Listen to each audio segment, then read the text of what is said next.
Assalamualaikum warahmatullahi wabarakatuh. Selamat pagi, salam sejahtera untuk kita semua. Perkenalkan, saya dosen farmasi. Saya selaku dosen Universitas Kediri memperkenalkan nama saya Anggi Restiana, Sarjana Farmasi, Magister Farmasi Apoteker. Kali ini saya akan memberikan materi tentang kaidah penulisan resep untuk keperawatan. Dan salam kenal untuk semua mahasiswa keperawatan. Sebelumnya saya memohon maaf tidak bisa memberikan program belajar mengajar secara tatap muka dalam pertemuan kali ini karena kondisi saat ini kita diwajibkan untuk bekerja di rumah. Dan saya berharap teman-teman keperawatan sampai saat ini diberikan kesehatan oleh Tuhan Yang Maha Esa sehingga bisa terus belajar dan menempuh semester ini dengan lancar walaupun pembelajaran dilakukan secara online. Pada pembelajaran materi ini secara khusus akan membahas tentang beberapa materi yaitu resep, kemudian singkatan-singkatan yang ada di dalam resep yang perlu teman-teman pahami, dan aturan minum obat.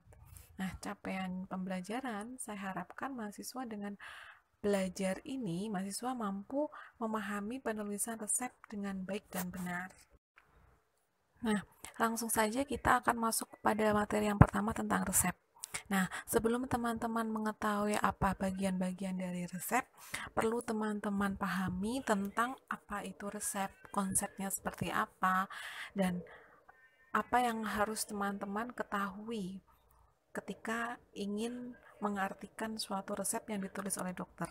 Nah, secara peraturan perundang-undangan yang berlaku, resep itu merupakan permintaan tertulis oleh dokter, dokter gigi, dokter hewan, kepada apoteker pengelola apotek untuk menyediakan dan menyerahkan obat kepada pasien. Tentunya dalam hal ini harus sesuai dengan peraturan perundang-undangan yang berlaku. Ya. Nah, ada juga pengertian berdasarkan Permenkes Republik Indonesia nomor 35 tahun 2014 dan didukung dengan nomor 58 tahun 2014, mengartikan resep itu adalah permintaan tertulis dari dokter atau dokter gigi kepada apoteker baik dalam bentuk paper maupun elektronik untuk menyediakan dan menyerahkan obat bagi pasien, tentunya sesuai dengan peraturan perundang-undangan yang berlaku. Nah, di sini kata kuncinya adalah teman-teman tahu, oh ternyata di sini yang berhak untuk menulis resep adalah dokter, dokter gigi, dokter hewan. Kepada siapa? Nah, di sini kepada apoteker pengelola apotek. Begitu. Nah, seiring berkembangnya zaman, di dalam pengertiannya tadi, menurut Permenkes RI nomor 35 tahun 2014, terdapat istilah resep elektronik. Nah, zaman dulu resep elektronik tidak ada karena mungkin seiring berkembangnya zaman dari era yang non digital menjadi digital. Nah, di sini ada istilah namanya resep elektronik. Nah, istilah resep elektronik itu muncul karena seiring berkembangnya zaman tadi yang sudah saya jelaskan ya. Nah, prinsip dari resep elektronik itu merupakan metode yang kuat untuk mencegah medication error atau kesalahan pengobatan yang disebabkan oleh kesalahan interpretasi seperti pada resep yang ditulis tangan. Nah, biasanya kan dalam resep manual itu banyak tulisan-tulisan yang mungkin banyak asumsi-asumsi yang muncul ketika ditulis oleh tangan. Nah, resep elektronik ini menjadi solusi untuk mencegah kesalahan interpretasi sehingga juga bisa mencegah medication error.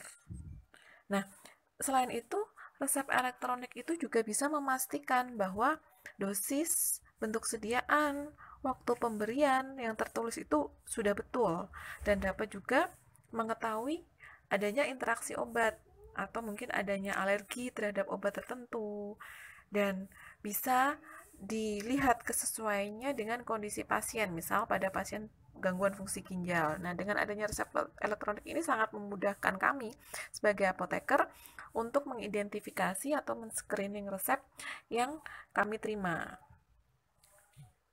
sehingga mempercepat durasi dalam hal pengerjaan resep. Karena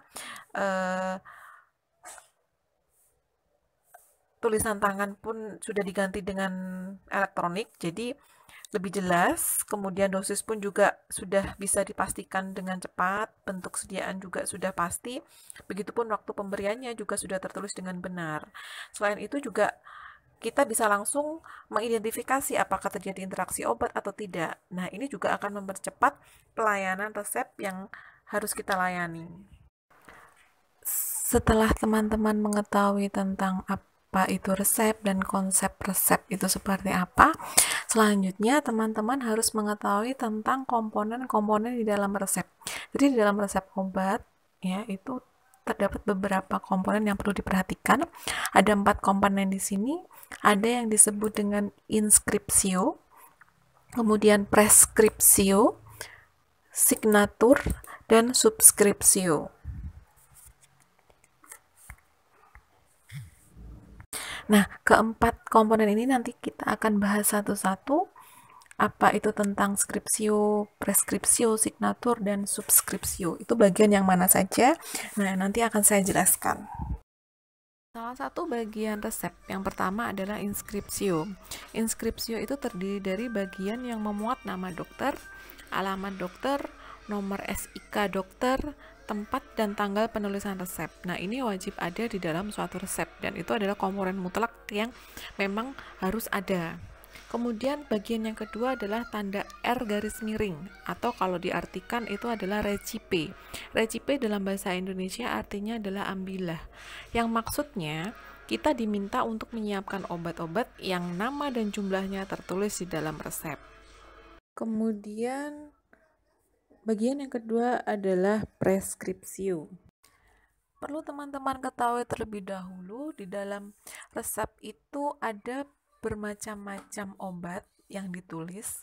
Nah, macam-macam obat itu ada yang bersifat bahan obat pokok atau bahan obat yang digunakan untuk terapi pada penyakit utamanya, ya. Kemudian ada juga obat yang berperan sebagai bahan pembantu, ya. Dan ada juga sebagai bahan tambahan. Nah, jadi di dalam resep itu terdiri dari 3 komponen ya, bahan obat utama, kemudian obat sebagai bahan pendukung, dan sebagai bahan tambahan. Nah, di dalam preskripsio, hal ini dibedakan. Jadi, preskripsio itu terdiri dari nama obat pokok yang mutlak harus ada dan jumlahnya. Nah, itu istilahnya adalah remedium cardinale.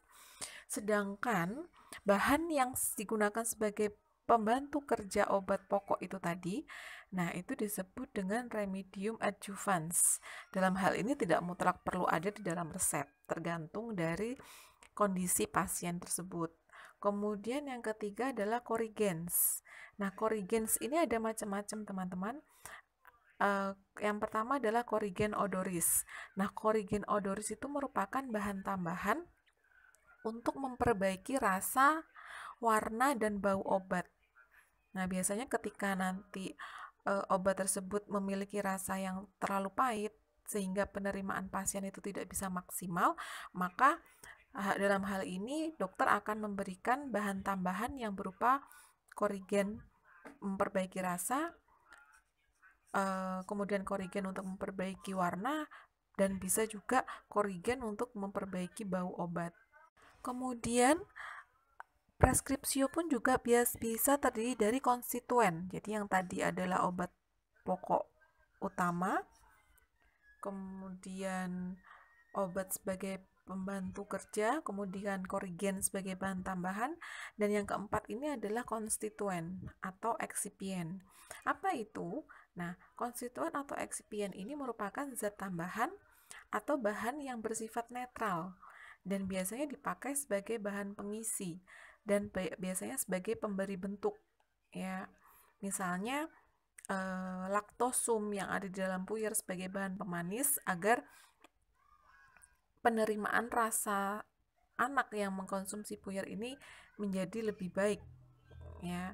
Kemudian bisa juga ditambah eliksir atau sirup pemanis ya di dalam suatu obat cair yang diminum oleh anak-anak. Nah, ini biasanya disebut dengan eksipien. Kemudian bagian preskripsio yang terakhir adalah cara pembuatan atau bisa disebut dengan bentuk sediaan yang dikehendaki oleh dokter, apakah dia kapsul, apakah dia puyer, apakah dia botol. Nah, ini termasuk komponen dari preskripsio. Kemudian bagian selanjutnya, bagian ketiga adalah signatura. Signatura itu terdiri dari dua hal yang perlu teman-teman perhatikan. Yang pertama, aturan pakai. Jadi misalnya ada tanda S, TT, DD, P1 atau tandailah 3 kali sehari 1 bungkus. Nah, itu termasuk komponen dari signatura. Kemudian yang kedua adalah nama pasien di belakang kata pro. Jadi misalnya di dalam resep itu biasanya di bawah sendiri ada tulisan pro. Nah, itu diisi nama pasien, berapa usianya, berapa berat badannya, dan alamat. Nah, penulisan alamat pasien ini fungsinya apa? Fungsinya adalah memudahkan pihak apotek ya dalam menelusuri tempat tinggal pasien bila terjadi masalah atau kesalahan dalam pelayanan obat. Nah, ini sangat penting ketika nanti teman-teman melengkapi resep seorang dokter, itu alamat pasien juga harus diberikan atau dicatat di dalam resep. Jadi tidak hanya namanya saja, tapi juga harus usianya, berat badan, tinggi badan, nah, dan alamat. Alamat ini harus lengkap, itu tadi untuk bisa menelusuri dengan mudah ketika terjadi masalah atau kesalahan dalam pelayanan obat. Dan kemudian berat badan dan tinggi badan pun juga harus ada. Nah, hal ini berkaitan dengan perhitungan dosis atau pengecekan dosis apakah sudah sesuai dengan umur pasien atau belum. Nah, ini sangat penting ya. Kemudian yang perlu diperhatikan dalam signatura adalah ketika teman-teman menuliskan suatu pasien dewasa, itu idealnya dituliskan nyonya atau tuan. Kalau misalnya nama saja, itu tidak itu akan membingungkan petugas apotek ya. Nah, itu harus ditulis apakah dia nyonya ataukah tuan. Nah, bila resep untuk hewan ya, setelah kata pro itu harus ditulis jenis hewannya. Jenis hewan apakah anjing, kucing, atau yang lain, serta nama pemilik dan alamat pemiliknya. Jadi ketika teman-teman menerima resep dokter hewan, dalam hal ini apotek atau instalasi farmasi, tidak akan bingung. Ya, jadi dalam resep untuk hewan itu harus dilengkapi nama jenis hewannya apa, nama pemilik, dan alamat pemiliknya di mana. Bagian keempat adalah subskripsio. Subskripsio ini adalah bagian penutup utama resep. Jadi biasanya ditandai dengan paraf dokter yang menuliskan resep tersebut. Nah, ini juga yang menjadikan resep tersebut otentik. Yang perlu teman-teman perhatikan adalah ketika resep tersebut mengandung narkotika. Nah, ketika resep tersebut mengandung injeksi golongan narkotika misalnya, itu harus ditandatangani oleh dokter. Jadi tidak cukup hanya dengan paraf dokter saja.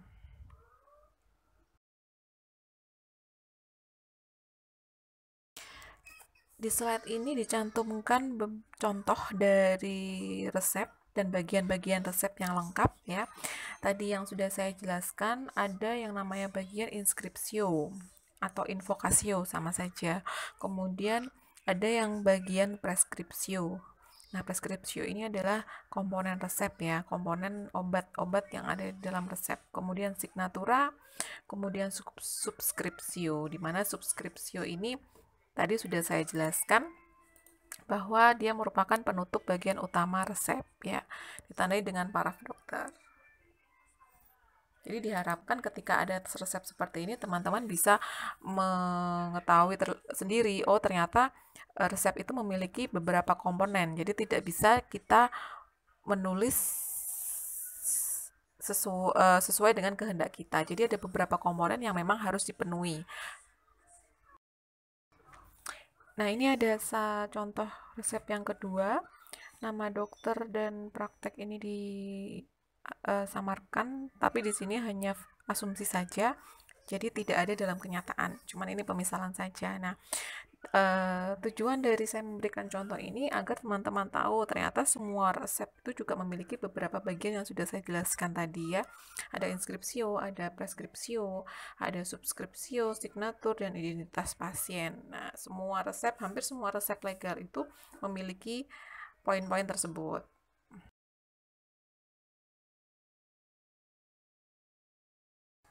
Kemudian ada contoh 3. Di sini saya ingin memberikan contoh bahwa semua resep itu memiliki beberapa komponen obat ya. Ada bahan baku obat seperti yang tadi saya jelaskan, kemudian ada yang jadi bahan pembantu, ada yang sebagai korigen, dan lain sebagainya. Cuman ada intinya adalah ketika kita menemui resep seperti ini yang ada dalam kotak seperti ini merupakan obat-obat yang memiliki peran yang berbeda-beda. Ada yang sebagai obat utama dan ada yang sebagai obat penunjang, di mana obat penunjang ini akan membantu meningkatkan kerja dari obat utama. Nah, ada ketentuan khusus untuk resep-resep yang mengandung bahan-bahan narkotika. Tentunya teman-teman keperawatan di sini harus hafal mana obat-obat yang termasuk narkotika karena ini memiliki perlakuan yang sangat berbeda ya. Perawat di sini adalah tangan kedua setelah dokter menulis resep sebelum instalasi farmasi meraciknya. Jadi benar-benar perlu diperhatikan bahwa di dalam resep yang mengandung bahan narkotika itu penting harus diberi garis bawah merah. Jadi garis bawah merah itu perlu, dan ini yang melakukan hanya pihak instalasi farmasi atau apotek, kemudian ditanyakan alamat pasien. Nah, ini tugas dari perawat ketika bertemu dengan pasien itu harus ditanya alamat selengkap mungkin ya. Kemudian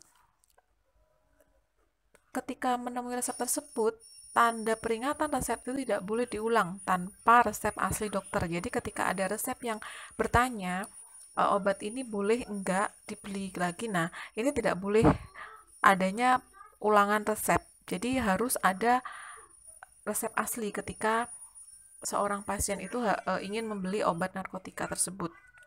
Tidak bisa dia harus meminta kopi resep. Nah, dengan kopi resep kemudian bisa membeli bahan narkotika itu tidak bisa. Jadi harus menggunakan resep asli dari dokter yang menanganinya.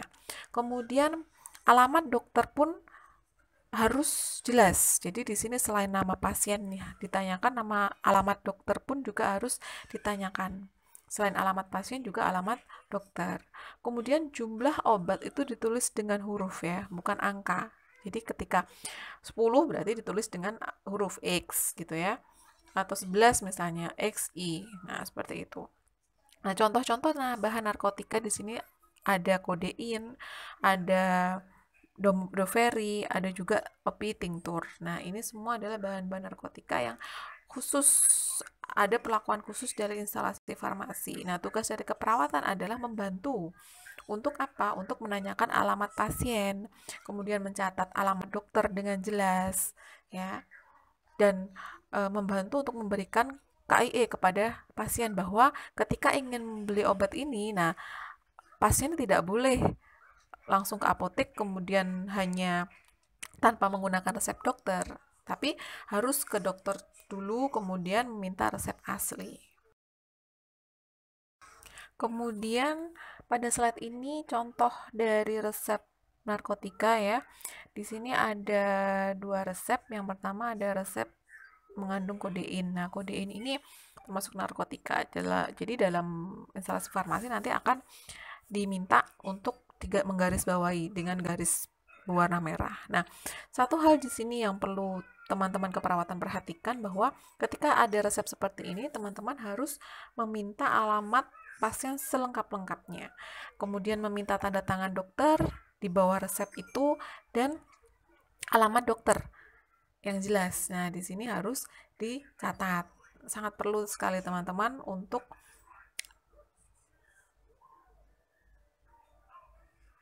pelayanan ke depannya. Jadi tidak ada penyalahgunaan resep.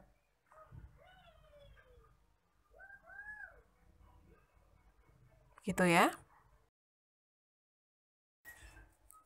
Pada kali ini saya akan memperjelas tentang fungsi bahan obat menurut komponennya ya. Jadi tadi sudah saya bilang ada obat yang berkhasiat utama atau yang istilahnya adalah remedium kardinal. Kemudian yang kedua adalah obat berkhasiat sebagai penunjang atau melengkapi kerjanya obat utama. Itu namanya remedium adjuvan. Kemudian ada korigen. Nah, korigen ini bermacam-macam ya. Jadi tidak hanya satu, korigen itu ada 6. Yang pertama adalah korigen actionis. Ini digunakan untuk memperbaiki kerja zat utama. Kemudian korigen odoris ini digunakan untuk memperbaiki bau dari obat ya. Kemudian korigen saporis ini digunakan untuk memperbaiki rasa dari obat.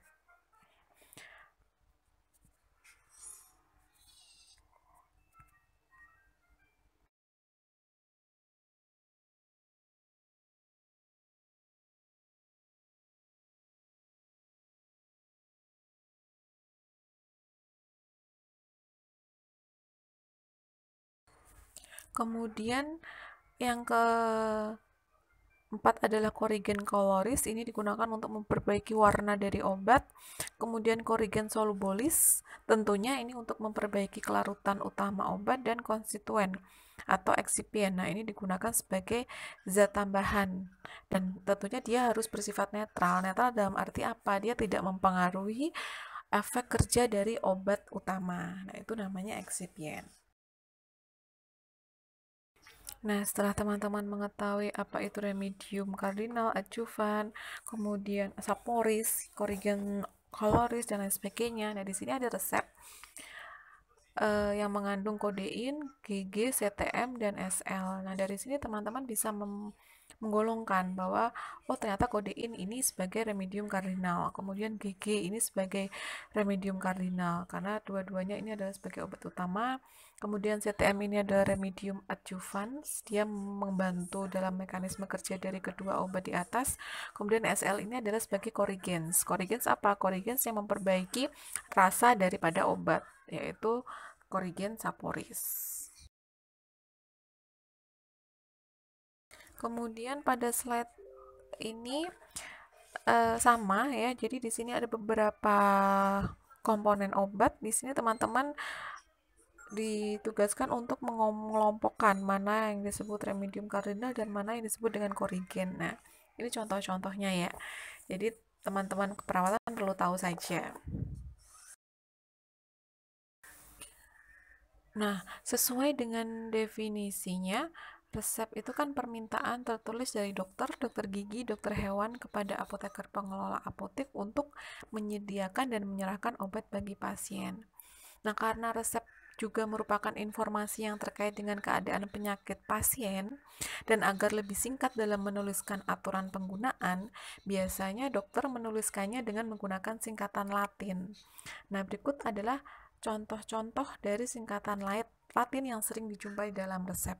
Sebenarnya banyak singkatan Latin yang memang ada di dalam resep. Cuman untuk teman-teman keperawatan cukup mengetahui tentang singkatan Latin yang sering dijumpai di dalam resep, sehingga teman-teman perawat bisa tahu, ternyata ini adalah kode yang digunakan oleh dokter untuk berkomunikasi dengan apoteker tanpa melanggar kode etik kerahasiaan pasien.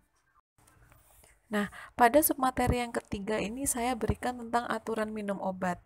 Nah, aturan minum obat dalam hal ini sangat penting, teman-teman, dan sangat penting banget dipahami karena zaman sekarang itu banyak terjadi resistensi obat, terutama antibiotik, karena cara penggunaan atau aturan minumnya yang tidak diperhatikan. Nah, dari sini teman-teman berarti tahu seberapa penting aturan minum obat yang dipelajari.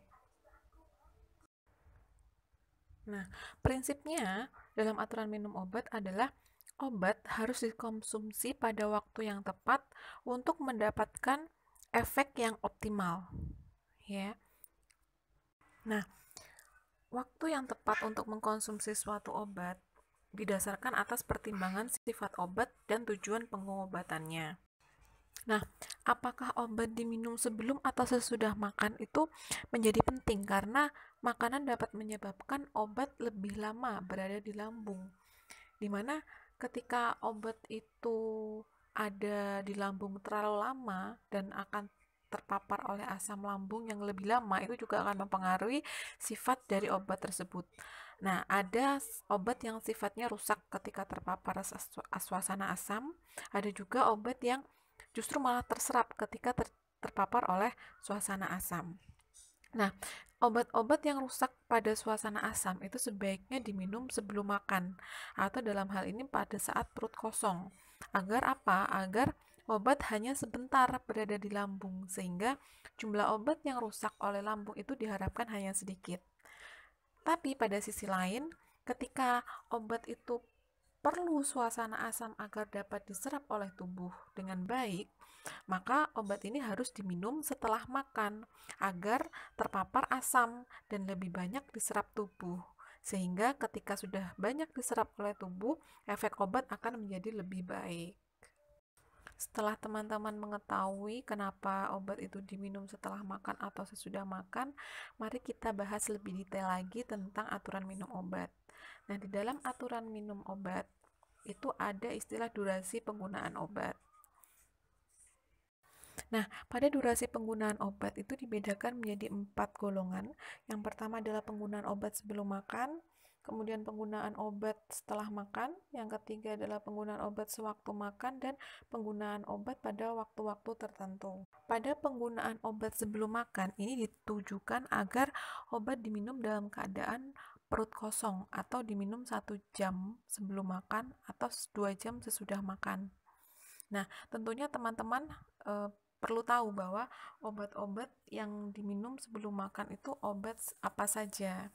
Nah, contohnya adalah obat-obat yang akan rusak oleh lambung, misalnya antibiotik azitromisin, ampicillin, eritromisin, isoniazid, thiamphenicol, chloramphenicol, rifampicin, itu merupakan contoh obat yang sebaiknya diminum dalam keadaan perut kosong. Kemudian obat-obat yang membentuk senyawa kompleks dengan makanan, ya misalnya ciprofloxacin, ofloxacin. Nah ini juga sangat baik ketika dia diminum sebelum makan. Kemudian obat-obat yang bekerjanya di lambung, misalnya seperti sukralfat, ya kan. Kemudian obat-obat pencahar kayak bisakodil. Nah seharusnya ini diberikan pada saat perut kosong. Kenapa? Karena bisakodil ini bekerjanya dia kan bekerja dengan cara merangsang gerakan peristaltik usus besar, ya. Nah, gerakan ini itu lebih baik pada saat perut kosong dan lain sebagainya. Jadi banyak obat-obat yang diminum sebelum makan. Kemudian obat-obat yang diminum sesudah makan. Nah, ini dimaksudkan agar obat diminum dalam keadaan perut berisi makanan, ya. Contohnya adalah NSAID atau seperti ibuprofen, asam asetilsalisilat atau yang biasa kita sebut aspirin, kemudian ketoprofen, metampiron, antalgin, piroxicam, asam mefenamat, ketorolak, kemudian fenilbutazon. Nah, ini semua diminum sesudah makan. Kemudian antiinflamasi steroid, misalnya seperti dexamethasone, prednison, metilprednisolon, triamcinolon. Nah, ini harus sesudah makan karena dia dapat menimbulkan iritasi lambung. Ya. Nah, obat itu harus diminum sesudah makan karena absorpsinya itu akan lebih baik bila ada makanan. Jadi dia akan terbantu oleh makanan ketika diminum sesudah makan. Contoh lain misalnya propanolol. Nah, itu juga harus diminum sesudah makan. Atau obat-obat untuk mengobati kondisi mulut atau tenggorokan. Nah, ini juga harus dikonsumsi sesudah makan. Kemudian obat lainnya, misalnya obat HIV seperti ritonavir, saquinavir, atau nelfinavir. Nah, ini semua juga lebih bagus kerjanya ketika dia diminum setelah makan. Nah, yang ketiga ini tentang penggunaan obat sewaktu makan. Ini juga sangat penting, teman-teman. Kenapa obat itu diminum sewaktu makan? Nah, karena dia ditujukan untuk membantu proses pencernaan makanan dan penyerapan nutrisi makanan agar lebih baik lagi. Selain itu, beberapa obat juga memiliki proses absorpsi yang lebih baik ketika dia diminum bersama dengan makanan. Contoh, obat-obatan untuk diabetes. Nah, biasanya diminum sekitar waktu makan, ketika suapan pertama. Nah, seperti itu. Hal ini untuk apa? Nah, pasti ada tujuannya. Nah, agar apa? Agar bisa mengurangi kadar glukosa darah yang tinggi, atau kalau secara istilah kesehatan adalah hiperglikemi yang dapat terjadi setelah makan. Selain itu juga dia menghindari kadar gula darah yang sangat rendah, ya kan? Penggunaan obat sewaktu makan itu artinya obat itu digunakan 10-15 menit sebelum makan atau 10-15 menit setelah makan. Ya. Jadi teman-teman bisa membedakan ketika obat itu diminum 10-15 menit sebelum makan, ya, atau 10-15 menit setelah makan, itu dinamakan obat yang diminum sewaktu makan. Nah, beda. Kalau sebelum makan dan sesudah makan berarti 1 jam sebelum makan atau 2 jam sesudah makan. Gitu. Tapi kalau obat itu diminum sewaktu makan berarti jedanya hanya 15-10 menit sebelum makan atau setelah makan. Contoh obat ini adalah obat antidiabetes seperti metformin. Kemudian sulfasferosus, theophylline, ya, griseofulvin. Nah, ini juga harus diminum sewaktu makan. Nah, contoh penggunaan obat pada waktu tertentu, misalnya pagi ataupun malam, itu contohnya adalah obat antihipertensi. Nah, pada obat antihipertensi ini sebaiknya diminum pada pagi hari, karena pada jam-jam tersebut tekanan darah itu mencapai angka tertinggi. Sedangkan pada saat tidur malam, itu tekanan darah mencapai angka terendah.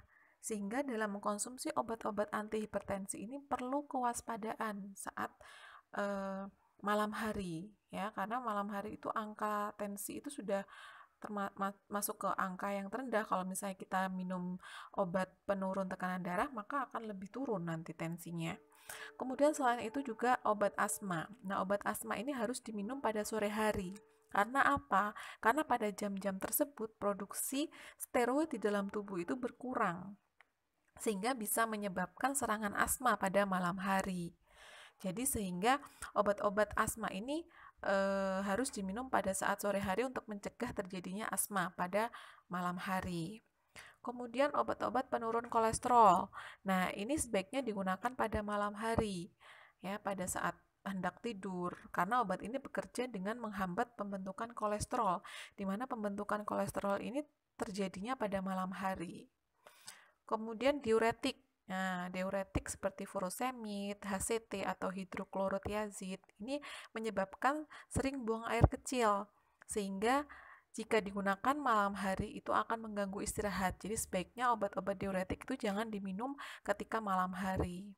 Kemudian obat pencahar. Nah, ini juga sebaiknya diminum pada pagi hari atau sewaktu perut kosong, karena bila digunakan malam hari akan mengganggu tidur. Kemudian contoh selanjutnya adalah obat-obat yang menyebabkan efek samping mengantuk, ya, misalnya diazepam, anti alergi seperti CTM, cetirizine. Nah, ini biasanya digunakan pada malam hari sehingga akan membantu istirahat dan tidak mengganggu aktivitas siang hari, serta menghindari digunakan sebelum mengemudi karena dapat memicu kecelakaan. Begitu ya, teman-teman. Saya harapkan paham terhadap aturan minum obat. Kemudian, teman-teman juga harus paham tentang interval penggunaan obat atau jarak minum obat, atau bisa kita bilang jarak waktu minum obat. Nah, konsepnya adalah obat itu dapat memberikan efek terapi jika kadar obat di dalam tubuh itu memenuhi kisaran terapi yang diperlukan. Misal, Obat yang cepat tereliminasi atau obat yang cepat keluar dari tubuh, ya, karena mungkin dia memiliki waktu paruh yang pendek, maka obat ini dikatakan harus lebih sering diminum. Ya, jadi obat yang lebih cepat tereliminasi itu obat yang lebih sering diminum. Sebaliknya, ketika ada obat yang lama tereliminasi karena memiliki waktu yang panjang misalnya, maka diperlukan waktu untuk minum obat tidak sebanyak ketika obat itu lebih cepat tereliminasi. Jadi misalnya diminum cuma 1 kali sehari. Nah, itu berarti obat-obat itu lama untuk tereliminasi.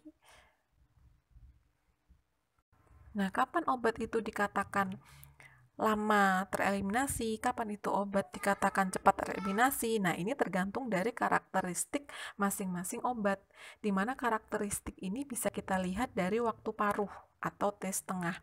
Nah, di dalam brosur obat ya, itu biasanya di dalam farmakologi itu sudah ada waktu paruh. Jadi laporan waktu paruh obat ini adalah sekian. Nah, ini menjadi pedoman kita untuk mengatur interval penggunaan obat. Misal contoh ya, saya berikan contoh misalnya loratadin. Nah, loratadin itu di dalam brosur misalnya diketahui waktu paruhnya adalah 12 jam. Maka obat itu harus diminum 2 kali sehari. Dan jika waktu paruhnya 8 jam, maka obat itu harus diminum 3 kali sehari. Karena satu hari kan 24 jam. Untuk bisa mencapai efek terapi yang bagus, maka ketika waktu paruhnya adalah 12 jam, maka obat itu harus diminum 2 kali sehari. Tidak lebih, ya. Dan jika waktu paruhnya adalah 8 jam, maka obat itu harus diminum 3 kali sehari. Nah, tadi kita mengenal istilah waktu paruh. Nah, di sini saya jelaskan sedikit.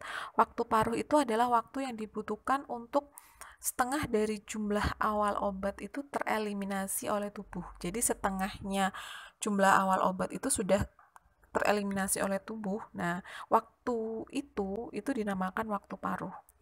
Nah, jika obat yang seharusnya diminum 2 kali sehari nih, kemudian diminum pada pagi dan siang dengan interval waktu pendek, misalnya 6 jam. Nah, apa yang terjadi? Yang terjadi adalah kadar obat di dalam tubuh akan menjadi lebih besar, sehingga bisa menimbulkan efek yang tidak diinginkan.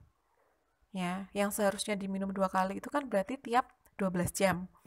Tapi di sini pasien itu meminum tiap 6 jam. Nah, ini akan terjadi tahap di mana kadar obat di dalam tubuh itu akan menjadi lebih besar.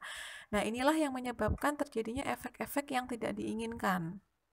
Bisa overdosis atau mungkin reaksi alergi-alergi yang mungkin kita tidak diinginkan. Nah, itu bisa karena kemungkinan salah dalam mengatur interval penggunaan obat. Sebaliknya, nah, jika waktu yang diminum itu interval waktunya terlalu panjang, yang harusnya diminum 3 kali sehari terus kemudian diminum 2 kali sehari, ya kan? Nah, apa yang terjadi? Yang terjadi adalah kadar obat di dalam tubuh itu akan mencapai kadar minimal sehingga dapat meniadakan efek obat. Nah, kalau misalnya parahnya ini adalah antibiotik, maka ketika ini terus-menerus terjadi, maka akan dapat menyebabkan resistensi antibiotik. Nah, makanya interval waktu penggunaan obat itu sangat penting diperhatikan oleh tenaga kesehatan agar bisa meng-KIE pada pasien-pasien yang memang membutuhkan untuk minum obat. Nah, dari penjelasan aturan minum, bisa saya ringkas bahwa obat itu harus dikonsumsi pada waktu yang tepat untuk mendapatkan obat yang dengan efek yang optimal. Kemudian, waktu yang tepat untuk mengkonsumsi suatu obat itu didasarkan atas pertimbangan dari sifat obat tersebut dan juga tujuan pengobatannya. Nah, ketika obat itu diminum sebelum makan, berarti artinya adalah obat itu diminum 1 jam sebelum makan atau 2 jam sesudah makan, ya. Kemudian obat yang diminum sesudah makan, ya, itu berarti obat itu diminum dalam keadaan perut berisi makanan. Ketika obat itu diminum sewaktu makan, ya, maka tujuannya adalah untuk membantu proses pencernaan makanan dan penyerapan nutrisi makanan agar bisa berjalan dengan baik. Kemudian pada penggunaan obat pada waktu tertentu, pagi atau malam, itu tujuannya agar kerja obat itu tepat dan tidak mempengaruhi kenyamanan pasien, seperti tidak mempengaruhi waktu istirahat pasien. Kemudian terkait dengan interval atau jarak waktu minum obat itu berkaitan dengan ketersediaan obat di dalam tubuh, ya, yang terkait dengan waktu eliminasi obat. Ya, kalau misalnya eliminasinya terlalu cepat, maka obat itu harus sering diminum. Tapi kalau eliminasinya lambat, berarti obat itu bisa jarang diminum. Demikian yang bisa saya berikan untuk teman-teman terkait dengan resep. Semoga ilmu yang saya berikan ini bermanfaat dan dapat diaplikasikan ketika teman-teman nanti bekerja, baik di rumah sakit maupun klinis, maupun puskesmas dan fasilitas kesehatan lain. Ingat teman-teman, dalam memberikan terapi kepada pasien itu tentunya kita harus bisa berkomunikasi dengan semua tenaga medis, baik dokter, perawat, apoteker, maupun tenaga medis yang lain. Jadi pesan saya, jalinlah komunikasi dengan baik antar tenaga medis agar efek terapi obat yang digunakan oleh pasien itu bisa berjalan dengan optimal. Demikian, wassalamualaikum warahmatullahi wabarakatuh. Selamat pagi dan salam sejahtera.